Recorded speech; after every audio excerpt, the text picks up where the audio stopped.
আমার উতেরে বাইতুর মোবাইল দি বলাইও রে লই গেছে। আদরের সন্তানের মৃত্যুতে এভাবেই আহাজারি করছেন রহিমের মা। কোনোভাবেই কান্না থামছে না বন্ধু ছুরিকাঘাতে নিহত রহিমের পরিবার ও তার স্বজনদের।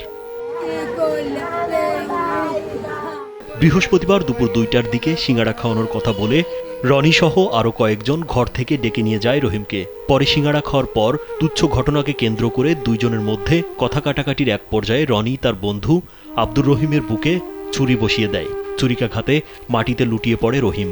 পরে স্থানীয়রা তাকে উদ্ধার করে চট্টগ্রাম মেডিকেল কলেজ হাসপাতালে নেয়ার পথে তার মৃত্যু হয়। ঘটনাটি ঘটেছে ফেনীর পরশুরাম উপজেলার বক্স মাহমুদ ইউনিয়নের দক্ষিণ কেতরাঙ্গা গ্রামে। স্যান্ডেলিনা সো, রূপচর্চায় আভিজাত্য।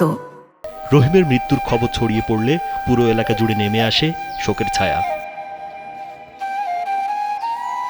নিহত আব্দুর রহিম ফেনীর পরশুরাম উপজেলা দক্ষিণ কেতরাঙ্গা গ্রামের মোহাম্মদ ইসমাইলের ছেলে। তিনি পরশুরাম কলেজের শিক্ষার্থী ছিলেন। অভিযুক্ত রফিকুল ইসলাম রনি একই গ্রামের হাবিবুল্লাহর ছেলে, রহিমের ছোটবেলার বন্ধু।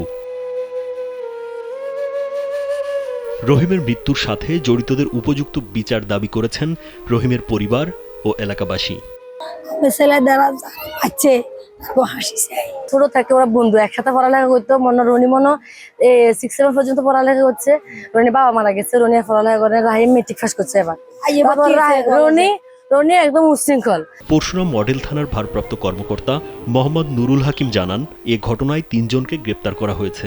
ঘটনার সাথে জড়িত প্রধান আসামি রনি সহ অন্যদের গ্রেপ্তারের চেষ্টা অব্যাহত রয়েছে বলে জানান তিনি। প্রাথমিক তদন্তে যেটা জানা গেছে, ওই বর্ডারিং এলাকায় যারা চোরা কারবারি আছে গুটি হয়ে যারা চোরা কারবারি সনদ, ওই যে তথ্যটা বিজিবি কি সরবরাহ করতো ভিকটিম, এরকম সন্দেহ করছে। মানে কিছুদিন আগে বিজিবি কিছু মালামাল আটক করছিল। এই ঘটনা বিজিবি কে সে যে ভিকটিম মানে রাহিম বলে মনে করছে আর কি।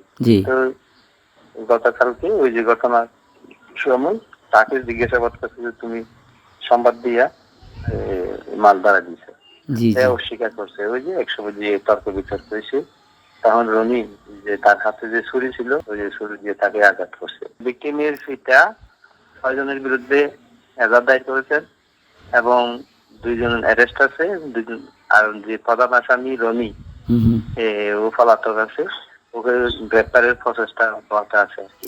বন্ধুকে ডেকে নিয়ে এভাবে হত্যা করায় আশেপাশের এলাকায় আতঙ্ক ছড়িয়ে পড়েছে। রাজীব বিশ্বাস, কালবেলা।